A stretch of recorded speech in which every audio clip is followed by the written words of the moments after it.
Buen día a todos. Gracias por tomarse el tiempo para escuchar lo que es nuestra entrevista que se va a hacer el día de hoy al doctor Raúl Gutiérrez.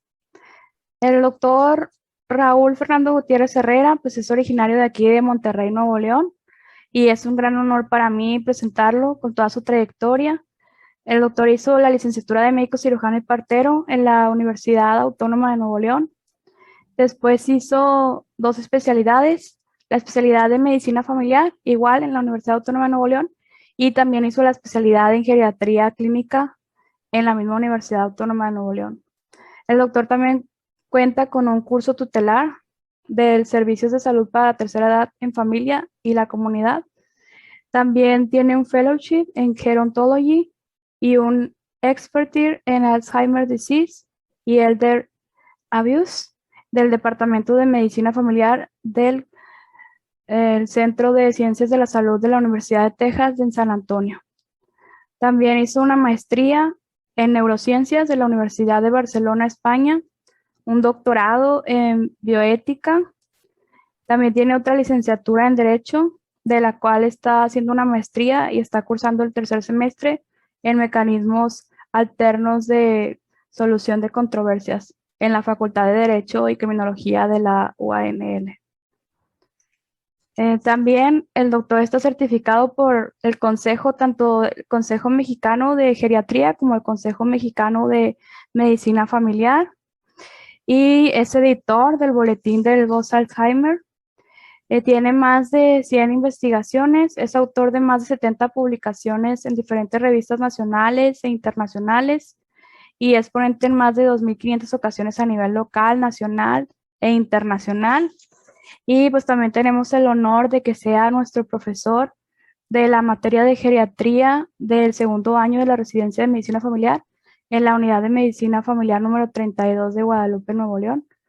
Y pues ahora nos ha hecho también el honor de concedernos esta entrevista, aunando un poco más a lo que es la geriatría, la gerontología y pues lo que es el envejecimiento saludable y lo que podemos esperar en el adulto mayor. Bueno, doctor, le doy la bienvenida. Siéntase como en su casa y gracias por aceptar esta entrevista para este quinto volumen de la revista digital estudiantil de la Residencia de Medicina Familiar. Puedo iniciar con una pregunta clave para su labor aquí en Monterrey, que es, ¿qué ha sido para usted el trabajo con el adulto mayor a lo largo de su carrera profesional? Bueno, pues ha sido de muchas satisfacciones, también momentos tristes, dolorosos, pues ya han sido cerca de casi 35 años. Mi primer acercamiento lo tuve en el 85, ya formal, siendo residente de medicina familiar. 3 años estuve yo de médico general y pues consultaba a todos los grupos de edad como cualquier médico recién egresado.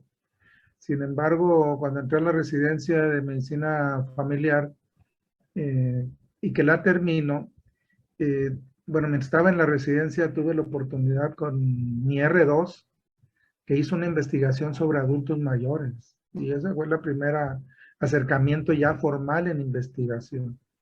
Posteriormente, en el 90, cambio a mi centro de salud. Yo soy médico jubilado de la Secretaría de Salubridad y ahí desarrollé toda mi práctica profesional institucional, además de la universidad.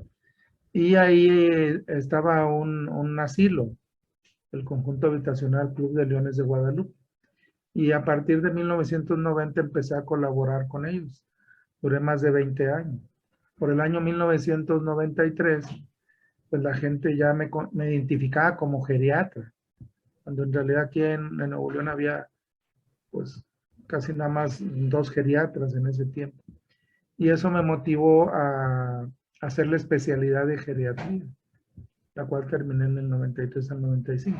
Entonces ese asilo fue mi principal fuerza motriz, donde aprendí esos primeros 3 años como médico familiar a atender ya como responsable a los adultos mayores. Y eso me permitió entrar al mundo de la gerontología y de la geriatría ya realizarla formalmente. Posteriormente que acabo la residencia de geriatría, obtuve una beca para ir a Israel a hacer servicios de salud para la tercera en la familia y la comunidad. Y ahí me nació el gusto de la gerontología, especialmente de la enfermedad de Alzheimer y ya la espinita que yo traía de la prevención del maltrato al anciano. Porque cuando empecé yo a ver los primeros casos, en mi práctica me tocó ver a adultos mayores que encadenaban, que bañaban a tinazos y hasta con escobas los tallaban, porque había mucha ignorancia sobre la atención de los adultos mayores, sobre todo cuando tenían demencia, ¿no? No había tanto conocimiento sobre las demencias, entonces ya cuando está uno viendo a los adultos mayores sí se impacta. Y eso me ha permitido pues ir obteniendo más conocimiento formal sobre el adulto mayor y al mismo tiempo pues realizar la práctica, pues, entrar a algunos otros lugares en cercanía con el adulto mayor y cada uno de estos avances pues sigue siendo una fuerza motivacional. El adulto mayor es un grupo vulnerable que ha estado abandonado, invisible. Entonces, cuando uno entra ya es muy difícil salirse del mundo del envejecimiento. Así es, doctor. Bueno, como usted lo mencionó, hizo pues dos especialidades, la de medicina familiar y también la de geriatría, y también hizo el fellowship en gerontology. Entonces yo quería que usted nos pudiera hablar de las diferencias entre lo que es geriatría y gerontología, por favor. Bueno, el concepto que une es el de envejecimiento. Y yo creo que la sociedad deberíamos de estar trabajando mucho pues, por conocer este proceso del envejecimiento, que no nada más es que afecta a la persona, sino afecta a la sociedad en general. Tenemos personas envejecidas, como también ciudades envejecidas, colonias envejecidas. Anteriormente el adulto mayor pues salía y a dos casas de ahí ya tenía una tiendita, había un parque, etcétera. O sea, ahora esta parte ha ido disminuyendo, ¿verdad? Entonces, a mí me motivó mucho conocer más sobre el envejecimiento. Y este lo podríamos definir como en las personas, como ese cambio que se va dando en los individuos con el correr del tiempo, pero que están influenciados por la edad, la herencia, el estilo de vida, y esos factores hacen que uno tenga una manera de envejecer, pero todos estamos envejeciendo. Si partimos de este concepto, de esos cambios fisiológicos que se van a dar en mi vida, influenciados por la herencia, por mi medio ambiente y mi estilo de vida, les decía, entonces podemos envejecer de manera diferente. Eso sería como concepto el envejecimiento. De ahí entonces, al estar corriendo el tiempo, envejeciendo las personas, envejeciendo la sociedad, los países, pues se desarrolla mucho la gerontología. Y la gerontología sería esa ciencia que estudia todo lo relacionado al envejecimiento. No nada más a las personas, sino también al envejecimiento de la sociedad, al envejecimiento que puede repercutir en las necesidades de las personas mayores, que no tiene todo que ser médico. Por ejemplo, ¿cómo adecuo mi casa para ahora que ya somos adultos mayores? Bueno, pues ahí nos ayuda mucho un arquitecto. ¿Y qué mejor un arquitecto gerontólogo que se preparó para esos cambios en los mobiliarios en las casas? Si yo tengo algunas necesidades legales, qué bien que haya abogados que estudien gerontología para que conozcan más del proceso legal que vive la persona de la tercera edad. Y así trabajadores sociales, enfermeros y muchas otras áreas que hay para conocer el área de la vejez. Y esta es la gerontología, esa ciencia que estudia el envejecimiento, pero desde el punto de vista celular, desde el punto de vista físico, desde el punto de vista social. mientras que geriatría sería la rama de la medicina o de la gerontología que se encarga del proceso de salud de los ancianos, pero sobre todo mucho del proceso de enfermedad. Generalmente el geriatra, más que ver a la gente sana, porque todavía nos falta una cultura gerontológica y una cultura geriátrica, pues generalmente se ve más a los pacientes adultos mayores, enfermos, que tienen ciertas características, porque así como tenemos nosotros personas sanas, pues también tenemos personas enfermas y los ancianos muchas veces traen varias enfermedades, consumen varios medicamentos y presentan situaciones conocidas como síndromes geriátricos que ameritan una atención ya profesional muy específica para ellos. Pero también hay ancianos sanos que andan todavía laborando, activos, etcétera. Entonces necesitamos tanto gerontólogos como geriatras. Entonces, resumiendo estos tres conceptos: envejecimiento, proceso fisiológico que se da con el correr del tiempo, influido por la herencia, el medio ambiente y el estilo de vida. Gerontología, esa ciencia que estudia el envejecimiento con diferentes áreas: psicología, social, la parte biológica, ya de los cambios que están ocurriendo en el organismo, y la geriatría, esa rama de la medicina que ve el proceso de salud de enfermedad de los ancianos. Ok, muy bien, muchas gracias, doctor, por explicar las diferencias. Continuando con la entrevista, otra pregunta es, ¿cuál es la expectativa de vida en México para el adulto mayor? Bueno, tendríamos dos conceptos. Uno, el de la esperanza de vida, que la esperanza de vida se ha ido incrementando de una manera importante. Actualmente tenemos las mujeres 78 años, los hombres 72.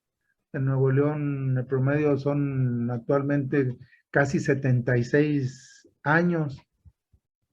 Andamos entonces entre 73 a 78, una media de 75 en el país. Con respecto a la expectativa de los adultos mayores, pues bueno, eh, el proceso de envejecimiento está siendo muy rápido en nuestro país.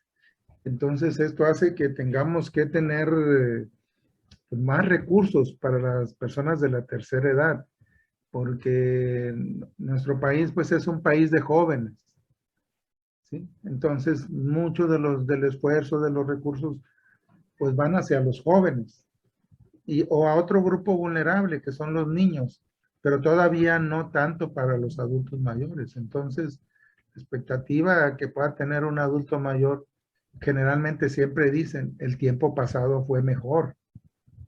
Ahorita lo vivo pues con cierta preocupación, pero con más preocupación por mi futuro. Si los entrevistáramos a ellos, esas serían sus respuestas. Entonces, si queremos cambiar esa expectativa, tenemos que hacer mucho más por las personas mayores. Sobre todo, ¿por qué? Porque al hablar de esta esperanza de vida que ha ido cambiando en los últimos años, pues esto nos va a hacer que siga viviendo, o sea, que haya más personas adultas mayores y que sigan viviendo más años. Ahorita tenemos gente que si se hizo adulta mayor a los 60 años y antes fallecían a los 64, 65, 70, pues ahora hay muchos centenarios.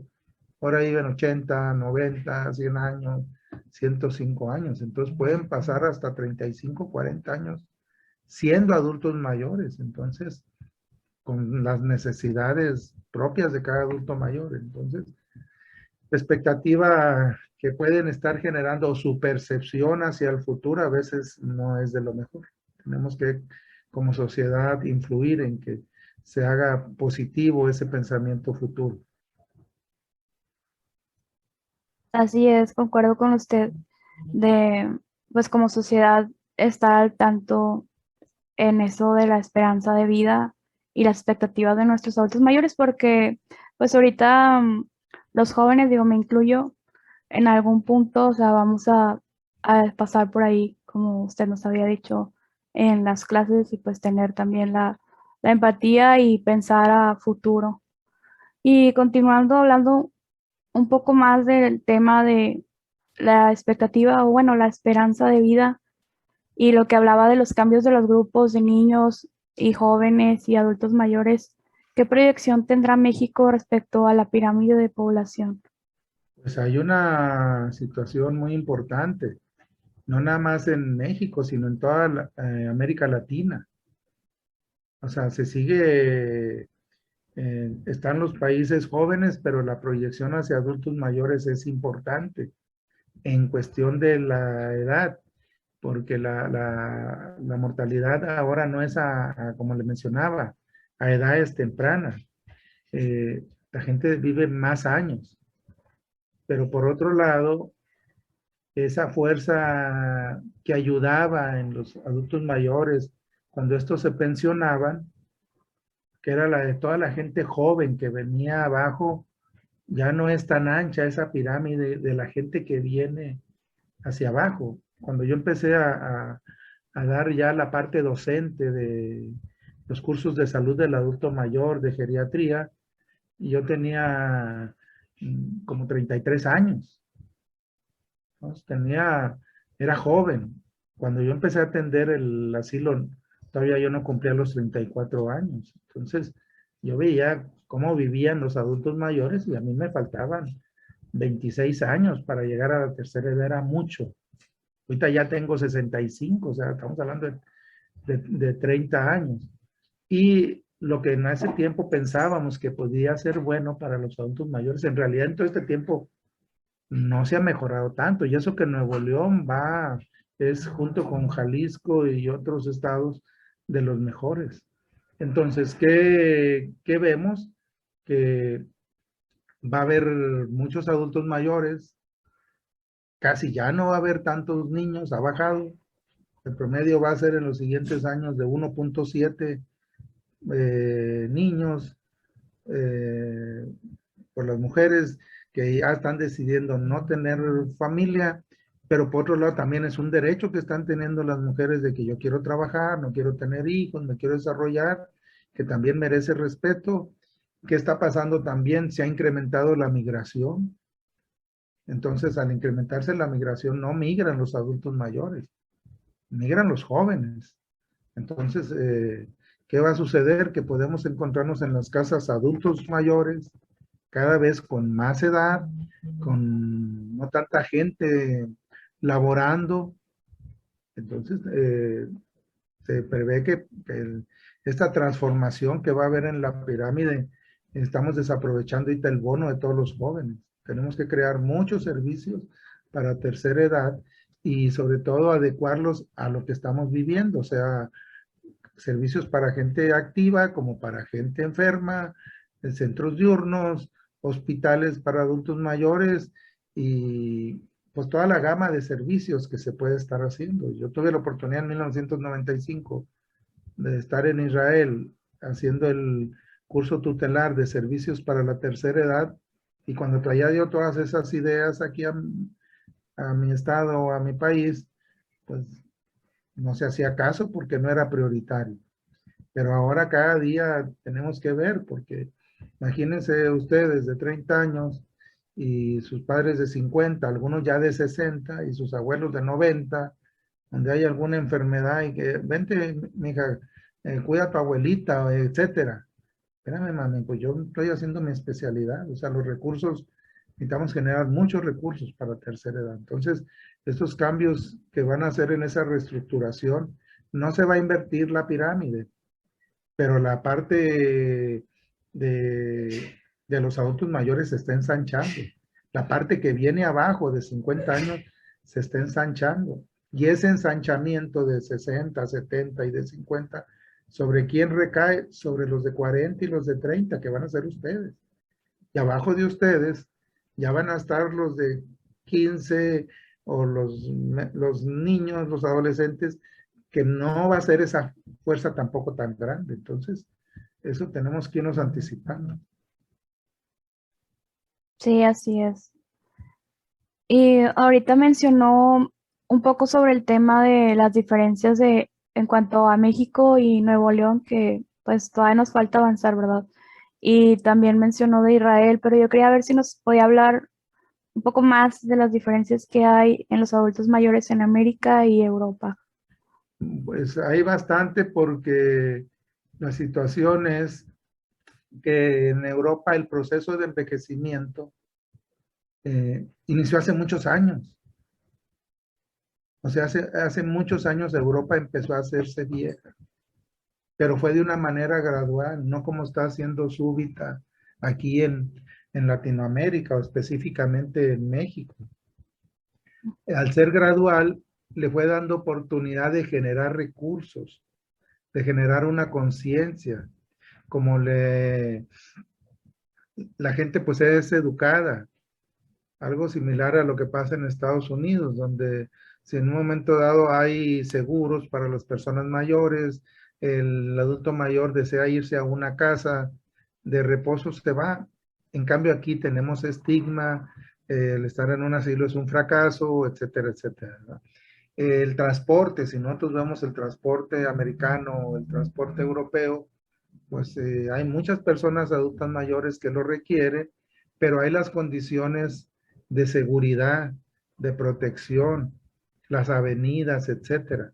Y hay demasiados servicios para personas de la tercera edad. A mí me tocó ver, por ejemplo, en Israel, un club para cuarta edad, un centro diurno que estaba abierto 24 horas ahí muy cerquita a la población, si no podían dormir, pues se iban a su centro de 24 horas y allá había manualidades y esas manualidades se vendían y con eso se generaban turismo para tercera edad 2 veces al año y visitaban países de Europa, países de Asia o de América. Entonces eso es las diferencias, que ese proceso lento permitió que hubiera una gran cantidad de recursos mientras que aquí apenas lo estamos desarrollando. O sea, aquí tendríamos que hacer la valoración de nuestros adultos mayores y entonces en base a esa característica personal, pues ver qué servicio requiere y entonces que lo pueda tomar. Yo creo que estos han sido los cambios, pero tenemos también que verlos porque, por ejemplo, las pensiones se están hundiendo a los países porque no es lo mismo pensionar a alguien 4 o 5 años, se moría a los 60, 65 años, 70, lo pensionaron a los 60, se moría a los 70, 10 años pensionado, pero ahora te pensionan algunos desde los 50, 55 años y van a vivir hasta los 90, entonces todo ese capital le está mortificando mucho a los gobiernos, los medicamentos, etcétera. Pues por eso tenemos que crear o instituciones o más recursos para este proceso se viva mejor. Europa está teniendo consecuencias, pero si nos vamos a los países que se vive mejor el envejecimiento, dentro de los 10 hay un asiático, Canadá, Estados Unidos y los otros 7 son europeos. Noruega, Suecia, etcétera. Los latinos andamos como en el lugar 30, 30, 40 y otros pues mucho más abajo todavía. Sí, Bueno, ¿qué más? Educación. La gente europea llegó educada a la tercera edad. Aquí el promedio de educación general en nuestro país pues es bajo y no muchos de nuestros adultos mayores también tienen una educación alta. O sea, en promedio nuestro país es bajo, pero en adultos mayores todavía más. En otros lugares hay universidades para la tercera edad, fuentes de trabajo para tercera edad, servicios de salud para tercera edad, condominios que se hacen para que el adulto mayor que ya no quiera vivir solo, vaya y se lo presta a gobierno. Y ahí vive. Si llegan a fallecer, se entregan, o sea, no son propietarios, pero son ok, institutos de vivienda protegida. En otros países hay muchos voluntarios que nada más uno reporta las necesidades y ese grupo de voluntarios va a cubrir esas necesidades. O sea, eso es lo que fue haciendo diferente. Pero aquí va muy rápido. O sea, ¿a quién le damos aquí atención? A los niños, a las mujeres embarazadas, a los sedentes, a los adolescentes, a la problemática de pues, la gente que no está laborando, como ahora que le llaman los ninis, etcétera. Pues por eso es una situación compleja. Sí. Este, sí, tiene mucha razón. De hecho, todo eso pues es importante como herramientas para el adulto mayor, o sea, el prestar atención en ese grupo específico, como mencionaba, del turismo específico para el adulto mayor y los servicios. Y todo esto, pues, bueno, me quería hacer otra pregunta en cuanto a qué porcentaje de depresión ha observado en la población geriátrica y hablando de, bueno, ya no se mencionó algunos de los servicios y así, pero qué herramientas le podemos dar a las familias que viven esto con sus adultos mayores. Pues la población adulta mayor que presenta depresión es alta, pero también en todos los grupos. O sea, la depresión es un problema mundial, afecta a hombres y mujeres, afecta a niños, adolescentes, lo vemos con el suicidio, los riesgos en los jóvenes. eh, Ahorita la pandemia ha incrementado toda esta situación y en los adultos mayores pues no es la excepción. Hay condiciones que favorecen la depresión en el adulto mayor. Pues uno son las mismas sustancias de ánimo van disminuyendo con la edad, neurotransmisores. Por otra parte, pues a lo mejor mi papá se la pasaba llorando y yo traigo un factor hereditario y ni sabía. Y yo veía que mi papá era muy sentimental, muy sensible, nada, a lo mejor estaba deprimido. Aparte hay medicamentos que también favorecen, hay enfermedades, todas estas enfermedades crónicas. Entonces, y aparte todas las condiciones sociales. Entonces, el adulto mayor sí tiene muchos factores de riesgo, pero yo lo aprendí luego de joven, cuando me dijeron, el adulto mayor que mejor se adapta a las circunstancias, pues ese no se deprime. Si llueve, llueve, si hace calor, pues se hidrata, si hace frío se tapa, si está lloviendo se mete a su casa, etcétera. O sea, si no hay trabajo, espera el siguiente. Entonces empiezan a generarse condiciones favorables de enfrentamiento al estrés para estar aceptando las situaciones que pasan. Pero ahorita sí hay muchos factores. ¿Qué factores sociales? Pues ahorita la pandemia. Yo en lo personal tengo casi un año y medio que no veo a mi mamá.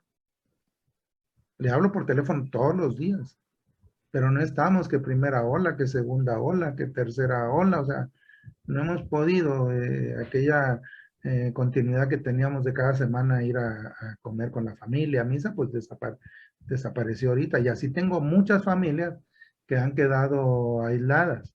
Entonces hay esas condiciones ahorita por la pandemia. Todas las noticias que son muy negativas, de muertes, etcétera.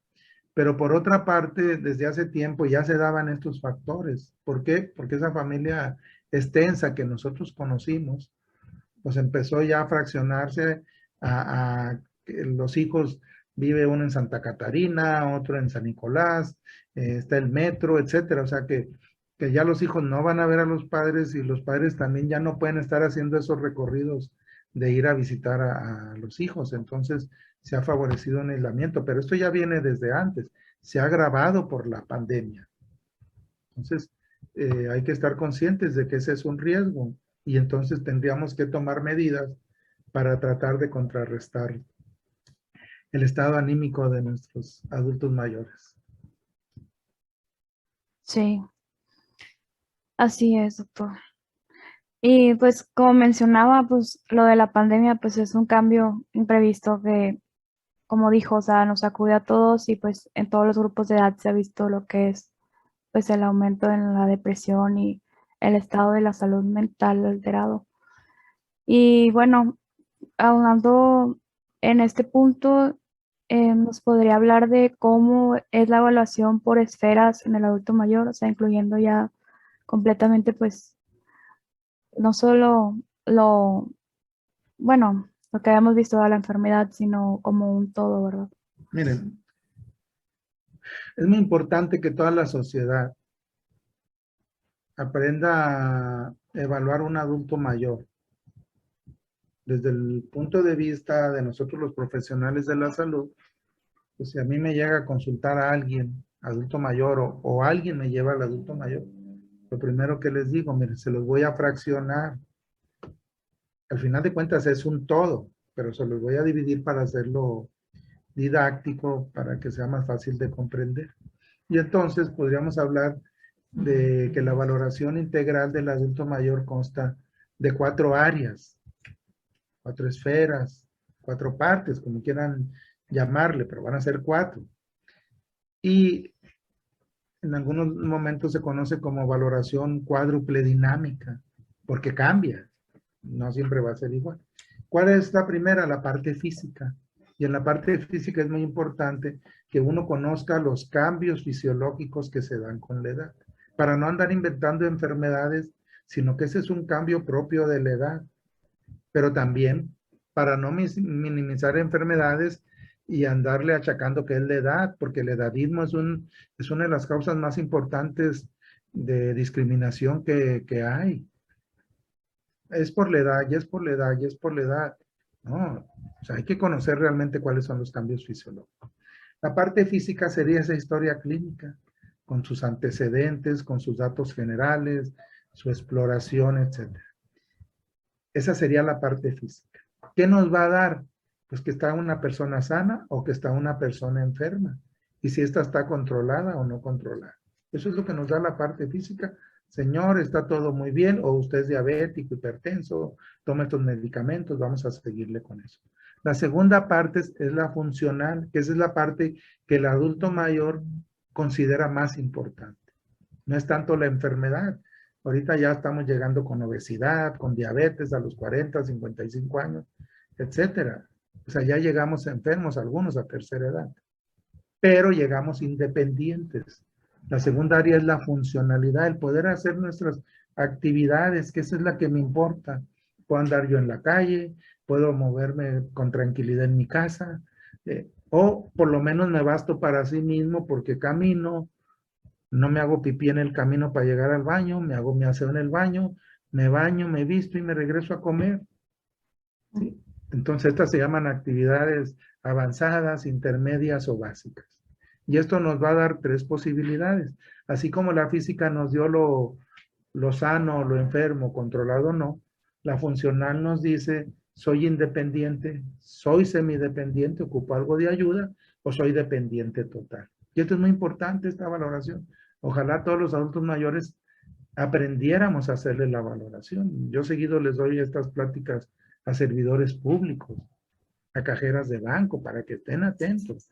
No van a hacer diagnósticos médicos, pero sí se van a dar cuenta en algunas cosas que ahorita vamos a comentar. Entonces ya tendríamos lo físico, ya tendríamos lo funcional. La tercera parte es lo mental. El paciente está bien de la mente, lo único que tiene es que está viejo. Sí se le puede olvidar alguna cosa, sus reflejos son más lentos, puede estar repitiendo, puede de repente tener una desorientación, pero hace su vida normal. Ese es un adulto mayor sano, yo siempre les pongo la mano, esto es lo sano. Está viejo cerebralmente, pero está sano. Si está acá, es demencia leve, moderada, severa o grave, o trastorno neurocognitivo mayor. Ahora, y si queda aquí, es un deterioro cognitivo leve. No saliste sano, pero todavía no llegas a enfermedad, estás intermedio. Hay que estarte vigilando. Esta sería la tercera área. Y esto es muy importante porque mucha gente ya trae cambios de deterioro cognitivo, incluso demencias, y todavía sigue circulando muy bien y desafortunadamente no nos damos cuenta. ¿Por qué? Porque esos olvidos se lo achacamos a que es por la edad. Entonces, normal, deterioro o demencia. Ya tendríamos 3 áreas: física, sano o enfermo, controlado o no; funcional, independiente, semidependiente o dependiente total, de la vida en la calle, de la vida en su casa o de para él mismo; y mentalmente normal, deterioro cognitivo, demencia. Y en la cuarta área sería la sociofamiliar. En este caso, aquí todos los médicos familiares pues son expertos en eso, que vamos a ver la composición familiar, su estructura, sus recursos, su tipología, sus interacciones. Y entonces, Cuando ya vemos todo este adulto mayor de esta manera integral, quedamos con el resumen. ¿Tengo un adulto mayor sano o tengo un adulto mayor enfermo? Enfermo controlado no. Independiente, semidependiente o dependiente total. Con demencia, deterioro cognitivo sin demencia. Y con familia o sin familia. Y que esta ayuda o que no ayuda. Y si yo ya hago esa valoración, yo ya hago un listado de situaciones de trabajo con el adulto mayor. Imagínense que la estoy viendo a usted, y usted está sanita, tiene 65 años, es independiente, no tiene demencia, tiene buena, pero su familia enviudó.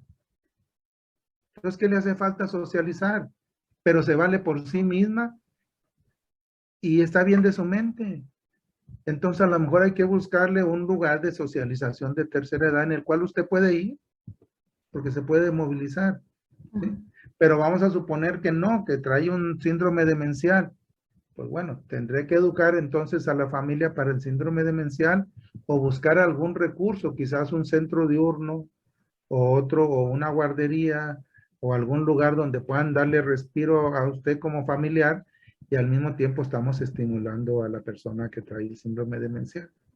Pero si resulta que usted trae una enfermedad terminal, pues bueno, ya buscaremos hospicios o unidades de cuidados paliativos, etcétera. O sea, esta valoración nos permite seleccionar el recurso que requiere. Si el paciente está totalmente sano, sin demencia y tiene familia, lo que quiere es gente, pues bueno, lo mandamos a clubes. Hay deportistas de la tercera edad, si todavía quiere seguir, yo quiero estudiar, yo quiero seguir ejercitándome, hay senderismo, etcétera. O sea, hay muchos recursos, pero tiene que ser después de la valoración, no se nos vayan a infartar o no vayamos a mandar a una persona con demencia a un lugar y se nos vaya a perder en el camino, etcétera.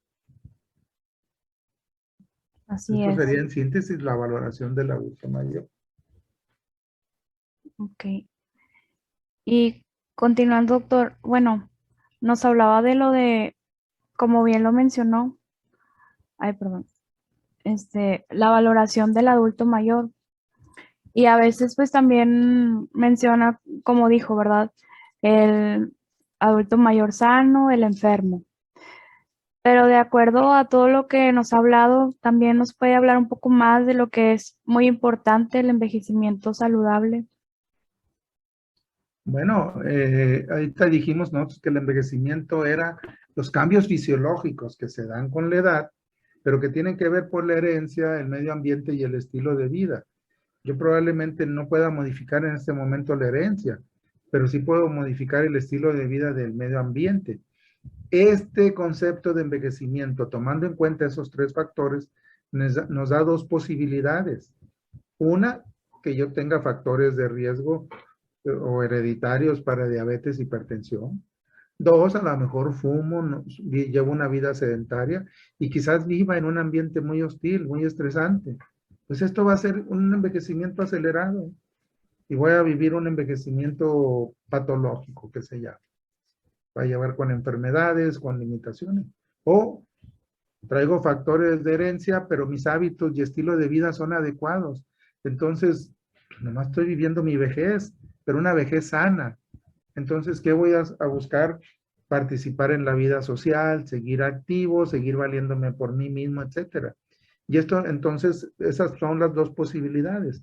Un envejecimiento saludable con un envejecimiento, contra un envejecimiento patológico.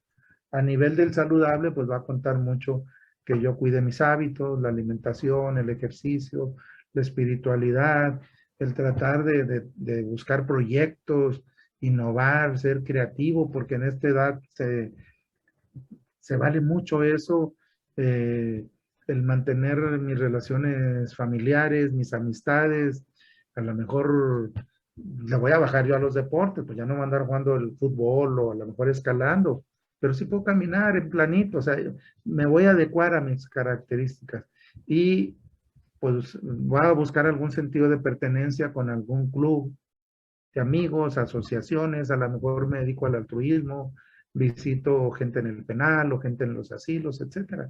Toda esa situación me va a dar una sensación de bienestar y me va a mantener con un envejecimiento saludable. Son 4, ¿eh? Ejercicio, nutrición, permanecer activo, participación social. Ok. Entonces, esas son las recomendaciones en cuanto a la población ya adulta mayor, o sea, para la valoración integral, ya darle, pues, como usted lo mencionó, o sea, los tips o recomendaciones para un envejecimiento saludable. Pero Yo para le la... comentaba, yo le Ujú, comentaba que a los 34 años entré a manejar un asilo. ujú, sí, Estaban mucho para tercera edad, pero hay que cuidar las neuronas. Hay que desarrollar que haya neuronas positivas, no llenarnos de amargura, pelearnos, todo verlo gris, porque se nos acelera el proceso de envejecimiento. Y al final de cuentas, muy probablemente vamos a llegar a tercera edad, a no ser que pase algo. Pero entonces traten de llegar sanas. Por eso en mis pláticas, en mis conferencias, en los grupos de estudiantes, siempre les estoy insistiendo. Véanse sí, ahorita ustedes, o sea, tan sencillo como nomás vean su peso. Hace 6 años que entraron a la escuela, 8, y eran unas gacelas, y ahora, ¿eh? ¿Qué más? pues sí, tiene razón, doctor. Me encanta porque siempre tiene recomendaciones y palabras para decir, o sea, bueno, todas las pláticas que da como prevención y también para capacitación y como decía, educación, que es lo que falta más en esta área y más como médicos familiares que somos el primer nivel de contacto, llevar una prevención primaria no solo para nuestros pacientes, sino para aplicarlo también a nosotros mismos. Entonces, por eso mismo, la siguiente pregunta, pues yo le quería hacer para la población joven, o sea, ¿qué recomendaciones nos daría para un envejecimiento saludable? Miren, como ya está que vamos a llegar, yo ya llegué, ya llevo 5 o 6 años. Cuando yo era joven, mi proyecto de vida, yo pensé que iba a vivir hasta los 52 años como mi papá. Pues no, ya rebasé por 13 años lo que yo pensé que iba a vivir. O sea, entonces así muy probablemente a ustedes les va a tocar 60, 70, 80 años. O sea, todavía no llegan ni a la mitad de la vida, pero sí ya llevan un tercio. Hay que estar conscientes de eso. Entonces, aprendan sobre los cambios fisiológicos. Aprendan sobre esta parte que les dije yo que lo más importante para el adulto mayor es el permanecer funcionales, independientes.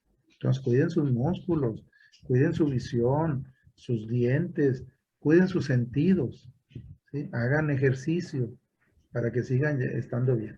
Ahora, como ya sabemos, y está proyectado pues, que va a haber osteoporosis, diabetes, depresión, hipertensión, cardiopatías, eso es lo que está proyectado en un futuro.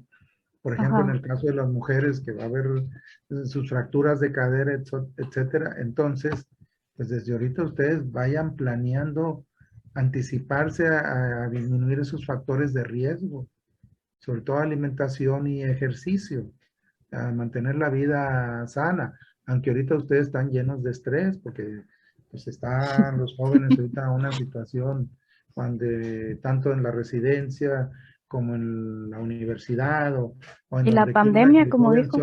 que socializa, que ahorita no puede socializar, pero ustedes empiecen, lean el tema de fisiología del estrés y mecanismos de enfrentamiento al estrés, para que no hagan enfrentamientos inmaduros, que estos sean maduros, para que le bajen, porque ese estrés les va a cobrar factura conforme vayan pasando los años. Entonces, esas serían parte de las recomendaciones. Primero que todo, que se sensibilicen. Ahora, ¿qué es lo que vemos en los adultos mayores? Que muchos están llegando enfermos, ¿sí? Si están Sí. enfermos, ¿qué van a ocupar? Pues algún tipo de seguridad social, medicamentos, una ambulancia. Entonces traten ustedes de tener un tipo de seguridad social. Que en la tercera edad a veces hay, se incrementan los gastos, pues traten de tener o una jubilación o un ahorro para que sigan dependiendo de ustedes mismos. Porque una de las cosas que deprime mucho a los adultos mayores es, yo no quiero ser carga de mi familia. Si no quieren ser carga, pues traten ustedes de ser independientes en todas las áreas, en esa parte física, en esa parte funcional. Traten de trabajar su mente, como dicen, que llegue agua al tinaco. Pónganse a hacer actividades para que el cerebro esté fluyendo ahí, que se llene de sangre, que se llene de oxígeno. Cambien las rutinas para que siga habiendo nuevas vías ahí en la sinapsis. Y eso, o sea, vean ahorita cómo es, cierre usted los ojos, o los que nos están oyendo, cierren los ojos y díganme cómo imaginan la vejez actual. Y todos me van a decir, ah, pues un viejito que jorobadito, o cómo le imaginan. Ya lo puede abrir. ¿Cómo le imaginan? Pues que un Pues viejito y sí, con así es como lo limitaciones. plasman también en las películas o Bueno, ya las tenemos que quitar ese caricaturas. estereotipo, porque ¿quiénes van a ser esos viejitos? Ustedes. Y usted no va a querer llegar así, tanto que se están preparando. Entonces, una cosa es que yo me haga viejo, pero voy a tratar de seguir siendo funcional. Y si estoy enfermo, me voy a cuidar para tener un tipo de seguridad social o un seguro de gastos y voy a ahorrar, etcétera. Porque imagínense ahorita, me toca atender también en la Procuraduría del Adulto Mayor del DIF, pues los casos de maltrato. Imagínense ahorita que con 7 hijos o con 8 hijos están siendo abandonados. ¿Qué va a pasar con estas generaciones nuevas que van a tener un hijo, dos, cuando mucho, o no van a tener? O sea, ¿quién va a cuidar? Si yo llego a perder la funcionalidad y llego a una silla de ruedas, o sea, ¿quién va a ayudarme a movilizar? No va a haber tantos recursos humanos. No les queda más que prevenir y estar consciente. La vejez llegó para quedarse. O sea, ya está aquí, nomás que todavía, pues, cada quien está viendo por los suyos. Ahorita, un ejemplo, si su mamá, y le decía yo, si su abuela tiene 70 años y su mamá 50 y usted 28, pues ¿por quién ve su mamá? Pues ve por los hijos, no ven por los padres. Por eso cada padre debe de tratar de llegar independiente, con ahorros, con amigos, ¿sí? Para que pueda tener esa posibilidad. Y ahora también, ¿qué recomendación pues le estamos dando a todos los adultos mayores? Pues que aprendan lo virtual, porque esta es su manera. Pues mi mamá no manejaba el WhatsApp, ya todos los días ahí está, y hasta vota ahí por Survivor y el MasterChef, y ahí está. Oye, oye, papá, o tío, que la abuela, déjala, pues está activa, le gusta. Y antes iba a los casinos, pues bueno, ya no va a los casinos. ¿Sí? Esa es otra situación que también afecta a muchos adultos mayores. Entonces, ustedes como jóvenes, eso es lo que tenemos que trabajar. Mantengan grupos de amigos, pero sobre todo cuiden su salud emocional y salud física. Adelante. Sí, muy importante la prevención. Pues no solo aplicarla como médicos con dar las indicaciones de que a nuestros pacientes y sus familias, sino también nosotros, ¿verdad? Como dijo, vivirlo y hacerlo y ver desde ahorita, por ejemplo, ya, yo también me incluyo, o sea, en la residencia, pues ver estrategias, como dijo, ¿verdad? De antiestrés, de cómo enfrentarlo y Miren, pues todo lo que nos lleva. los adultos mayores representan actualmente el 12% de la población de México. Los geriatras, pues andan como en 600, andamos como en 600. A lo mejor 450 certificados, a lo mejor 250 activos. Pero para la cantidad de adultos mayores que hay, realmente somos muy pocos. ¿Quién va a atender a los adultos mayores? El médico familiar o el médico familiar en las comunidades. Pues tenemos que aprender mucho sobre adulto mayor. El médico Sí, familiar está en una situación óptima porque ve al adulto mayor, pero también ve a los hijos, o sea, ve a las familias. Y ahí puede ser guías anticipadas sobre la situación del adulto mayor, así como estos padres que ya tienen 50 y les faltan 10 para hacer tercera edad, pueden estarlo trabajando. Ahí tienen ustedes todo el campo que quieran para aprender mucho sobre la familia del adulto mayor. Así es, doctor. Y pues continuando, otro punto importante dentro, pues, del adulto mayor también es sobre los síndromes geriátricos. Si nos puede hablar también de ellos. Y cuando hacemos esa valoración que dijimos que están sanos o que están enfermos, pues vamos a encontrar enfermos. Que están independientes, semidependientes o dependientes totales, pues vamos a encontrar independientes. ¿Por qué? Porque se presentan unas situaciones que se conocen como síndromes geriátricos. Síndrome, pues es un conjunto de signos y síntomas que ocurre al mismo tiempo. Tenemos el síndrome diarreico, el síndrome gripal, etcétera.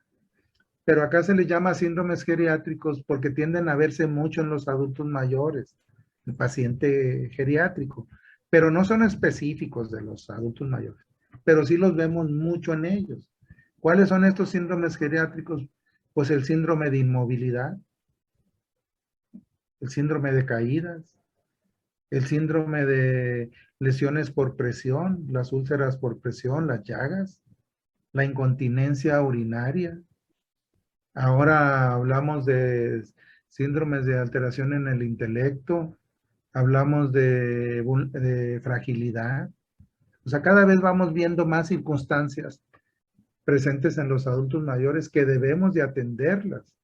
¿Qué pasa con un adulto mayor si está cayendo? Pues va a volver a caer. Cuando vaya a urgencias, no nada más debemos de ver que cayó y no le pasó nada y lo damos de alta. No, tenemos que ver por qué circunstancias cayó, entre las cuales puede haber los mismos cambios fisiológicos de la edad, puede haber algún efecto de un medicamento, algún efecto de alguna enfermedad o incluso alteraciones ahí en el ambiente. A lo mejor Sí. una alfombra levantada, un piso mojado o juguetes de los nietos. Entonces, esas son las caídas. Pero esa caída le puede ocasionar una fractura o le puede ocasionar un miedo, que es el síndrome poscaídas, de que ya no se quiera mover, levantar, aunque ya se haya curado. Algunos de estos ahí se quedan. Pero también puede hacer úlceras, lesiones por presión, llagas.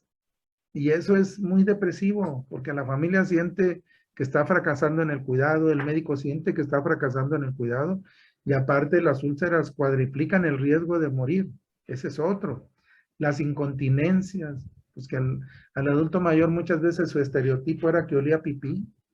Antes en los asilos era lo que uno se fijaba, que no oliera pipí.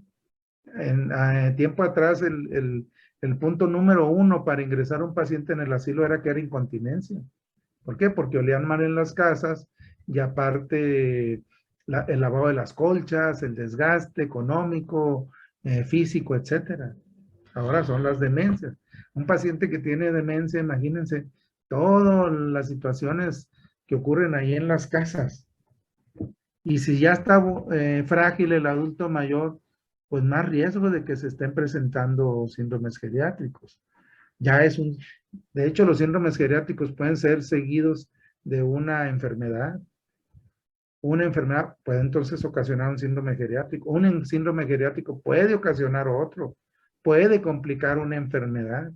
Entonces ya la presencia de síndromes geriátricos ya es compleja, les comentaba, y amerita ya una intervención muy detallada para evaluar al paciente, para atenderlo y sobre todo para educar a la familia, porque normalmente estos tienden a ser procesos crónicos, largos, donde la familia pues está con el Jesús en la boca porque se cayó, se fracturó, que no se van a hacer las úlceras, que no se presente una neumonía, que pues que no se esté complicando el paciente. Amerita muchas veces visitas a domicilio, abrir la casa, para cuidadores, etcétera. O sea, los síndromes son situaciones difíciles ahí en la casa y deben de ser del conocimiento de todo médico familiar o de todo médico general, porque pues los geriatras pues sí llevamos mucho ese tema, ¿verdad? Pero implica esfuerzo, situación económica para la familia, estar atendiendo. Si hay úlceras, imagínense las curaciones, todo el material que se lleva. Esto en los asilos, pues anteriormente casi ver úlcera que ya se iba a fallecer, pero sí se han mejorado mucho los procesos y de hecho en los hospitales maneja enfermería a escalas para detectar una vez que entra cualquier paciente a hospitalizarse o a un asilo, pones unas escalas de Brandon o Norton para ver qué tanto de riesgo tiene el paciente para úlceras por presión. Y también ponemos escalas para incontinencia y escalas para riesgos de caídas y para la valoración mental. Porque tenemos que hablar con la familia, oye, este es el riesgo que tiene nuestro paciente. Los Sí, síndromes geriátricos, su incidencia es alta, su prevalencia es alta también, y su impacto, tanto físico como familiar, como social en general, es alto, ¿eh? De todos, pero eso hay que verlos cada uno en detalle. así es. Doctor, y en el caso de que un adulto mayor decidiera estar en la casa de reposo, ¿cómo consideraba usted su calidad de vida? Miren, hay mitos, rumores, percepciones. Yo le puedo hablar ahorita aquí de Nuevo León. Actualmente tenemos cerca de 140 lugares de atención al adulto mayor. Llámense asilos, residencias geriátricas, casas hogar, etcétera. Y por ejemplo, ahora que empezó la pandemia en febrero, hicimos un programa de prevención y de atención. Y fue muy exitoso. Sí hubo defunciones, tanto en los pacientes, o sea, hubo casos, hubo defunciones, pero a lo que se esperaba de un 20, un 30% de mortalidad, como era en Europa, no se dio. De hecho, se dio súper bajo el número. Los pacientes ahí siguen estando las familias al pendiente, el profesional de la salud, todos los cuidadores en los asilos. Pero, ¿qué pensamos? Que como que el asilo es llevarlo a que se muera, que el asilo es un fracaso, que ya no pudo atenderlo la familia, y no es cierto. Los adultos mayores en Nuevo León, que es uno de los estados que mejor control tienen en los asilos, porque hay un equipo que supervisa de parte de la Procuraduría del DIF, y el agradecimiento a todos los encargados de los asilos, a los dueños, a los médicos que atienden los asilos, porque están al pendiente. Así es. Entonces, estamos hablando de que en Nuevo León, de cerca de 574,000 adultos mayores, que aproximadamente andamos por ahí, nada más 3,000 están en los asilos. O sea, el porcentaje es bajo, no es ni el 1%. O sea, el adulto mayor realmente ¿dónde está? En su casa. Unos poquitos están en el hospital. Pero otros pues tendrán que ir a un asilo. ¿Por qué? Porque a lo mejor ya la familia ya la rebasó el cuidado. Generalmente cuando uno va a un asilo ya va tarde. Aquí que vayan por su cuenta es muy raro que un adulto mayor diga, yo me quiero ir a un asilo, porque todavía no tenemos tantas casas así con todas las condiciones, casi casi que parezca un hotel, para que nuestros adultos mayores se quieran ir. Esto ahorita lo está implementando Uruguay, lo tiene Estados Unidos y algunos lugares de Europa y algunos lugares en el país. Pero aquí todavía nos falta más conciencia, más cultura para, ¿ya ves qué? Yo no quiero estar en mi casa, está muy grande, me gasto tanto en esto, mejor me voy a ir a una estancia. Todavía no contamos con tantos adultos mayores que quieran ir, pero los que se van, pues bueno, hay personal. Claro, toda la gente que va a un asilo, pues de repente puede sufrir depresión, es alta la depresión en los asilos, es duro para uno en su vida de repente decir, bueno, terminé en un asilo con todo lo que hacía, porque no tenemos esa cultura también de que son unos lugares de atención, como puede ser un hospital.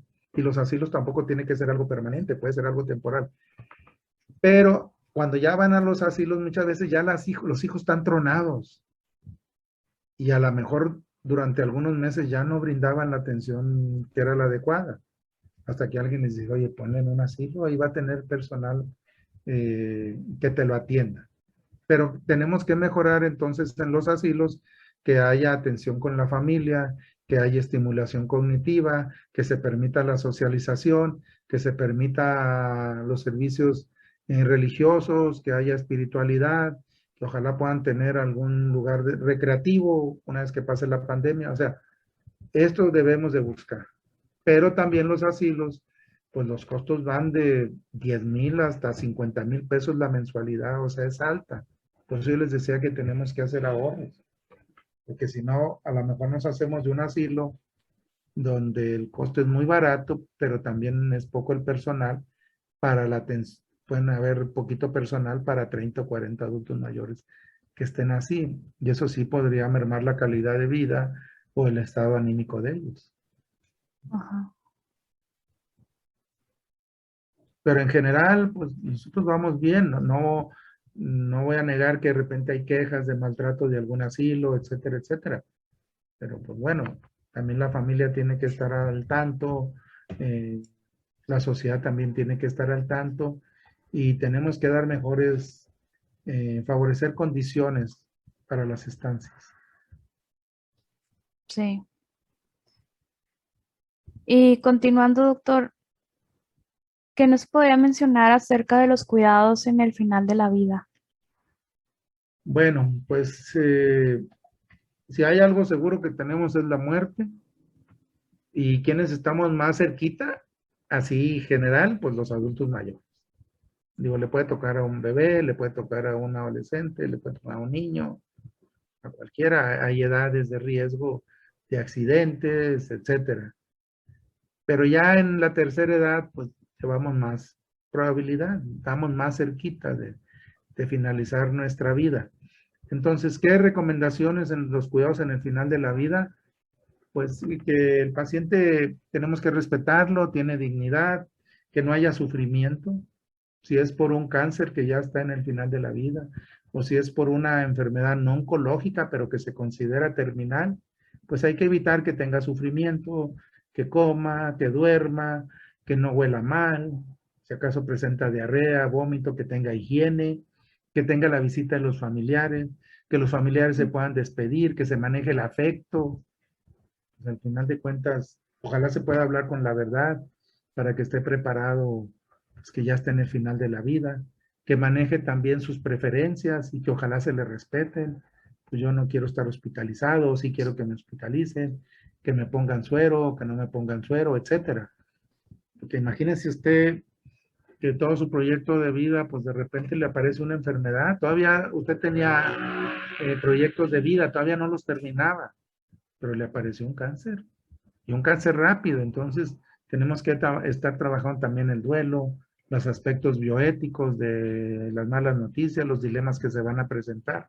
Pero en sí serían estos grandes grupos: la parte física, la parte afectiva, la parte de las preferencias y la parte legal.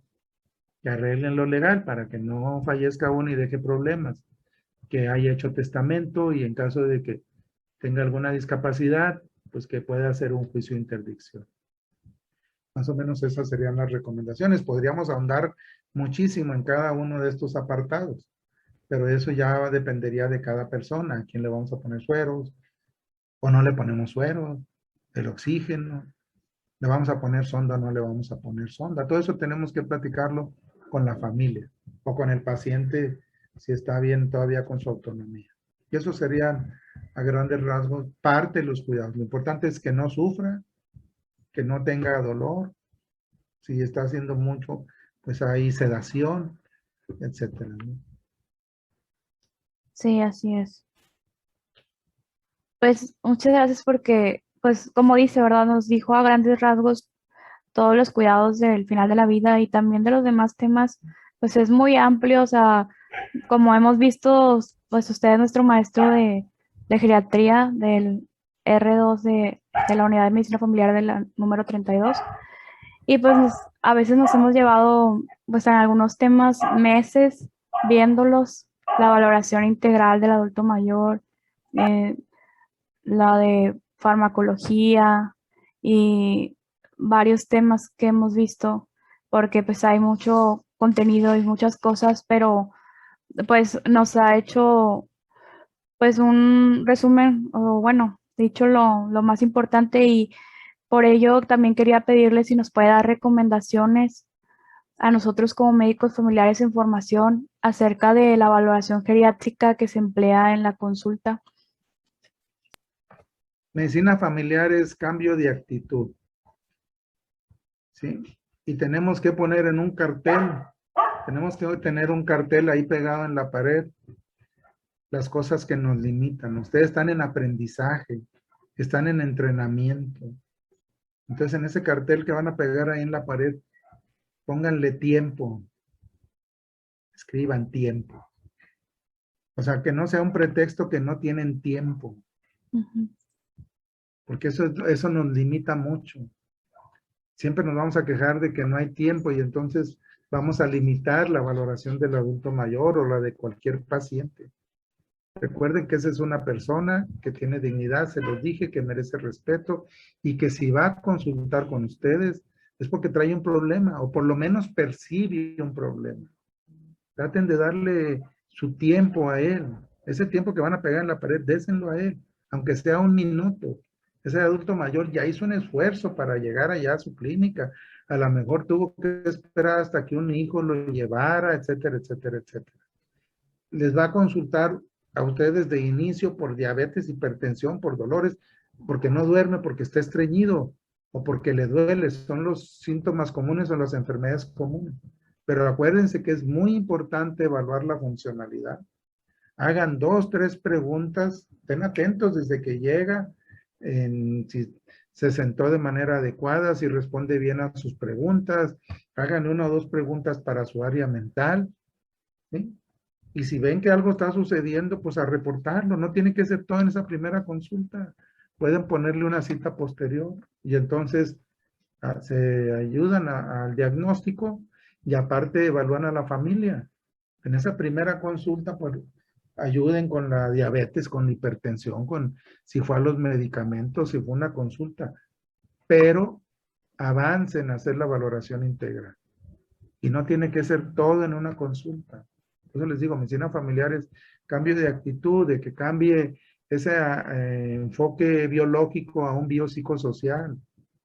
Esa ganas rápido, ya le estoy haciendo la receta cuando apenas entró, espérense, porque mucho de lo que leen al adulto mayor como que ya no se lo va a tomar. Si el medicamento no lo prescriben de manera correcta, él en su casa se va a marear y lo va a abandonar. O si se siente que algo le está pasando, no lo toma. Por eso la herencia terapéutica también es baja. Entonces, traten de comprenderlo a ese adulto mayor y traten de verlo de una manera integral. Y pues el tiempo, como dice la canción, el tiempo que te quede libre, pónganse a leer. Hay que leer mucho. Esta es un área no muy conocida, la del adulto mayor. Entonces, pónganse a leerla. Porque cada vez van a haber más adultos mayores que niños. Entonces, eso es bien. Y esto es bien para su área institucional. Y si alguno se pone a su área privada, es onerosa la geriatría. La atención de los adultos mayores es buena, la gente paga las visitas a domicilio, la gente paga la atención de los médicos que proveen esos servicios. Entonces apréndanlos bien. Si ustedes se hacen buenos médicos familiares, se hacen el médico de ese adulto mayor y el médico de esa familia. Y les van a estar llamando muchas veces. Y más ahorita que pueden consultar ellos físicamente, presencial, o pueden hacer la consulta virtual. Pero tienen que cambiar aquí ese actitud. Y si ya pueden más, pues medicina familiar no necesariamente es una especialidad terminal. Sigan superándose. Hay muchas áreas: gerontología, cuidados paliativos, trabajo con familias, maestrías sobre rehabilitación. Pues hay muchas áreas que pueden abordar, incluso aspectos legales que vienen sobre tercera edad, que en la parte médica también son necesarios. Porque también hay quejas en los adultos mayores que van a la CUESAMEDA o a la CONAMED. Esas serían recomendaciones. Y que se cuiden ustedes mucho. Y que cuiden a sus papás. Y que aparte, pues son médicos familiares, vean cómo está su papá. ¿Está enfermo? ¿Está sano? ¿Pinta para demencia o no? ¿Ya trae discapacidad o no? ¿Y tiene ahorro o no tiene ahorro? ¿Tiene seguridad social o no? ¿Está pensionado o no? Porque eso les va a tocar a ustedes como familiares. Entonces también vayan viendo así. Entre más pronto lo proyecten acá es mejor. Sí, tiene mucha razón, doctor, con todas esas recomendaciones que nos da. Y pues le agradezco por ello y ya por último quería hacerle la pregunta de qué satisfacciones le ha dejado en su vida de trabajo con los adultos mayores a usted. No, pues me ha dejado muchísima satisfacción. ¿Qué les puedo decir? Que entré a atender un asilo de beneficencia, me pagaban 100 pesos al mes, a veces ni me los pagaban, pero me sensibilizó mucho con los adultos mayores. Eh, pues mis abuelos fallecieron muy pronto, yo estaba joven, era niño, mi papá falleció cuando estaba yo en la facultad, o sea, realmente no tenía mucho apego así con personas mayores, pero me sensibilizó mucho ese asilo donde empecé a atenderlos, me ha ayudado a que dé muchas clases, con ustedes ya tengo más de 20 años impartiéndoles el curso, desde que empecé a hacer la residencia de geriatría. Luego empecé a dar clases a medicina familiar. Me gané una beca para ir a Israel. Qué emocionante esa beca de 1 millón de pesos, porque yo atendía, de medio millón de pesos, porque atendía adultos Wow. mayores. Me permitió estar en Tierra Santa. Me fui a Estados Unidos a hacer prevención del adulto mayor. Y el haber formado la Asociación de Geriatras, Gerontólogos, la Federación Mexicana de Alzheimer Iberoamérica, me permitió conocer toda Latinoamérica, Europa, o sea, muchos lugares. Me ha dejado muchas satisfacciones. Paseo con mi familia, me llevo a mi esposa a veces a algunos de los congresos, me ha permitido hacer investigaciones, libros, conocer otros colegas de muchos países, tener amigos en todos los países de Latinoamérica. Antes de estar ahorita con usted, estaba mandando un proyecto para póster del Congreso de Alzheimer Iberoamérica. Ya entrego yo la presidencia del comité científico después de 5 años. O sea, me ha permitido crecer personalmente, profesionalmente, rodearme de amigos, casi hermanos, en Europa, en Latinoamérica, en muchas partes del país, visitar todos los estados, toda Sudamérica. O sea, me ha dejado demasiada satisfacción y ser parte de esta familia gerontológica y geriátrica o de envejecimiento. Colaborar en el DIF, que en el DIF sí vemos cosas que les decía yo en una plática ayer, que en los primeros temas de maltrato ponía mis diapositivas, ya no las pongo. ¿Por qué? Porque pues veíamos todos los casos de maltrato, eran muy impresionantes. Entonces me sensibilicé yo pues también a esa parte de cómo a un ser humano lo puedes olvidar, hacerlo invisible, lastimar. Y cuando ustedes comprenden todo eso, pues van cambiando. ¿Y eso qué les genera? Un respeto hacia las personas, desarrolla valores, altruismo, una sensación muy bonita de cuando ayudan a la gente. Entonces yo creo que todo eso nos ha dejado. No me dediqué yo a hacer dinero, pero sí me dediqué a hacer muchas otras cosas que me han llenado de satisfactores personales para mi familia y para la gente que me rodea. Recibo casi todos los días mensajes positivos de exalumnos que ahora están haciendo esto, que ya están construyendo su consultorio, que ahora están estudiando, que ya hicieron un grupo de apoyo. O sea, muchas cosas muy bonitas, y que fueron motivadas por estas clases y todo. O sea, yo creo que esa es la parte agradable de todo esto.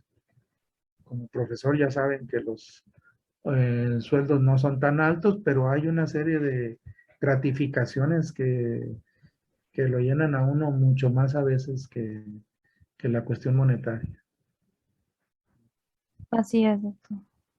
La verdad es impresionante, o sea, toda su trayectoria y pues como mencionó, o sea, todas las satisfacciones que le ha dejado, pues el enseñar y hacer muchas cosas que a veces, pues sin paga altruistas, pero que le han dejado, como dijo usted, o sea, enseñanzas y pues recuerdos en su corazón, en su mente de cuántas vidas ha impactado con sus pláticas, con las clases, con todo lo que ha hecho, no solo en los alumnos, sino también en sus pacientes y en el adulto mayor.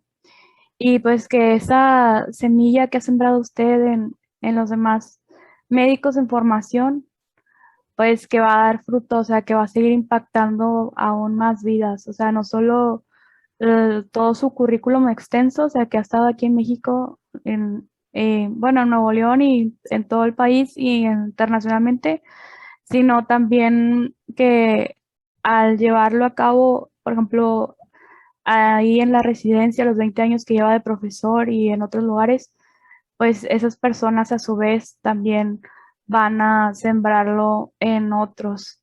Entonces, pues es un legado muy grande y la verdad yo lo admiro mucho, o sea, toda su trayectoria. Y no solo eso, sino que también los valores, como mencionó, o sea, que son importantes. Y usted tiene, o sea, muy buenos valores y empatía y siempre con la mejor disposición de ayudar y apoyar. Y eso es algo muy valioso como persona y, o sea, como profesor, la verdad, mis respetos y le agradezco mucho su tiempo, el tomarse este momento para, pues, respondernos y, pues, decirnos a grandes rasgos y lo, pues, todas sus recomendaciones y de poder ampliar un poco más nuestro panorama, que sabemos que es mucho material y que, pues, no se puede resumir solo en una hora o en una entrevista, ¿verdad? Pero pues sí se le agradece toda la información que nos da y sé que siempre está con la mejor disposición. Si alguien tiene alguna duda o algo, sé que, o sea, le puede escribir algo y usted pues de la mejor manera lo respondería y pues con todo lo que nos ha dicho, yo creo que sí ha, este, llegado al punto de la finalidad de la entrevista, que es que puedan conocer un poco más sobre la geriatría, la gerontología, el adulto mayor y pues como usted mencionó, o sea, el envejecimiento saludable y también, o sea, tanto el paciente sano como enfermo y pues la prevención primaria que es muy importante dentro de lo que es la especialidad de medicina familiar. Gracias, Mayra. Gracias a Muchas usted, gracias y doctor. muchas gracias a todo el grupo de ustedes, a la residencia, y pues gracias por la confianza que me dan, porque como quiera, ya tengo 20 años ahí participando con ustedes. Sí, así es, doctor. Y esperemos que continúen, ¿verdad? Y muchas gracias de nuevo. Bueno, que tenga un excelente día y pues a todos los que nos ven en la entrevista, muchas gracias también por su tiempo de tomarse esto, momento para, pues para ver a el doctor Raúl, un excelente médico y profesor, y pues que tengan un excelente día también. Gracias y saludos a todos. Sí.